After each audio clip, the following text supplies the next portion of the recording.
भाई दूज भाई बहन के प्रेम के प्रतीक के तौर पर देखा जाता है। कहते हैं कि इस दिन बहनें अपने भाई के माथे पर तिलक लगाती हैं तो उन्हें दीर्घायु मिलती है। इस दिन बहनें भाई की लंबी उम्र के लिए हाथ जोड़कर यमराज से प्रार्थना भी करती हैं। स्कंद पुराण में लिखा है कि इस दिन यमराज को प्रसन्न करने से पूजन करने वालों को मनोवांछित फल मिलता है। जैसे रक्षाबंधन इस बात का प्रतीक है कि भाई सदैव बहन की रक्षा करेगा, ठीक उसी प्रकार भाई दूज इस बात का प्रतीक है कि चाहे कोई भी विपदा आ जाए, बहनें अपने भाई को उससे निकाल ही लाएंगी।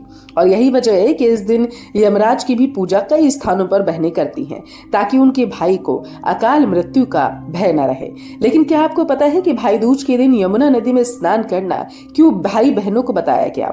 आखिर वो कौन सा वादा था जो माँ यमुना ने अपने भाई यमराज से मांगा था, जिसके बाद से यम द्वितीया मनाई जाने लगी? आइए इससे जुड़े रहस्यों से पर्दा उठाते हैं और आपको बताते हैं कि भाई दूज बनाने की परंपरा की शुरुआत आखिर कहाँ से हुई।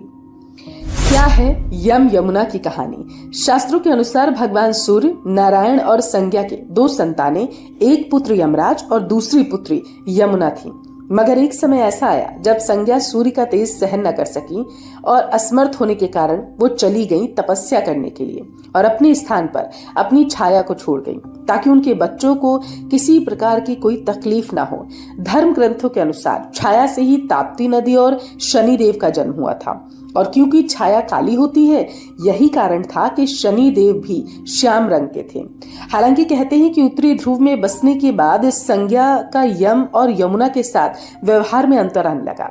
इससे व्यथित होकर यम ने अपनी नगरी यमपुरी बसाई। वहीं यमुना अपने भाई यम को यमपुरी में पापियों को दंड देते हुए देख बेहद दुखी हुई, इसलिए वह गोलोक में निवास करने लगी। लेकिन यम और यमुना दोनों भाई बहनों में बहुत प्रेम था।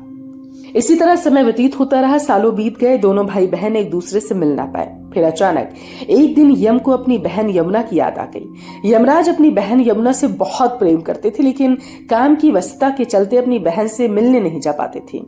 फिर कार्तिक शुक्ल पक्ष द्वितीया के दिन यमुना ने भाई यमराज को भोजन के लिए निमंत्रण देकर उन्हें अपने घर आने के लिए वचनबद्ध कर लिया। ऐसे में यमराज ने सोचा कि मैं तो प्राणों को हरने वाला हूँ, मुझे कोई भी अपने घर नहीं बुलाना चाहता। बहन जिस सद्भावना से मुझे बुला रही है, उसका पालन करना मेरा धर्म बन जाता है। बहन के घर आते समय यमराज ने नरक में निवास करने वाले जीवों को मुक्त कर दिया। यमराज को अपने घर आया देखकर यमुना की खुशी का ठिकाना न रहा।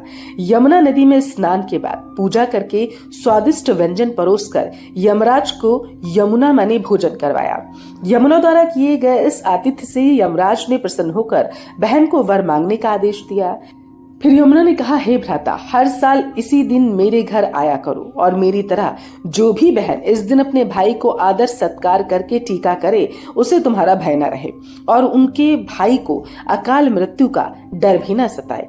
यमराज ने तथास्तु कहकर यमुना को अमूल्य वस्त्राभूषण देकर यमलोक की ओर प्रस्थान किया। तभी से इस दिन से ये पर्व मनाने की परंपरा चली आ रही है। इसी कारण ऐसी मान्यता है कि भाई दूज के दिन यमराज और यमुना का पूजन भी अवश्य करना चाहिए। वहीं धर्म ग्रंथों के अनुसार कार्तिक शुक्ल द्वितीया के दिन यमुना ने अपने भाई यम को आदर सत्कार स्वरूप वरदान प्राप्त किया था, जिस वजह से भाई दूज को यम द्वितीया के नाम से भी जाना गया। दरअसल यमराज के वर अनुसार जो व्यक्ति इस दिन यमुना में स्नान करके यम का पूजन करेगा, मृत्यु के पश्चात उसे यमलोक में नहीं जाना पड़ेगा। वही सूर्य की पुत्री यमुना समस्त कष्टों का निवारण करने वाली देवी स्वरूप मानी गई। इसी कारण यम द्वितीया के दिन यमुना नदी में स्नान करने और यमुना और यमराज की पूजा करने का विशेष महत्व आज के दिन माना जाता है। इस दिन बहन अपने भाई को तिलक कर उनकी लंबी उम्र के लिए हाथ जोड़कर यमराज से प्रार्थना करती है। पुराणों के अनुसार इस दिन की गई पूजा से यमराज प्रसन्न होकर मनोवांछित फल देते हैं। तो इस तरह शुरुआत हुई भाई दूज की। क्या आपको पता था कि भाई दूज के दिन यमुना नदी में स्नान करने से भाई की अकाल मृत्यु का खतरा टल जाता है? कमेंट करके हमें जरूर बताएं। भाई दूज के दिन इस कथा को सुना जाता है, इसलिए वीडियो को अपने परिजनों और रिश्तेदारों में जरूर शेयर करें। जय भारत।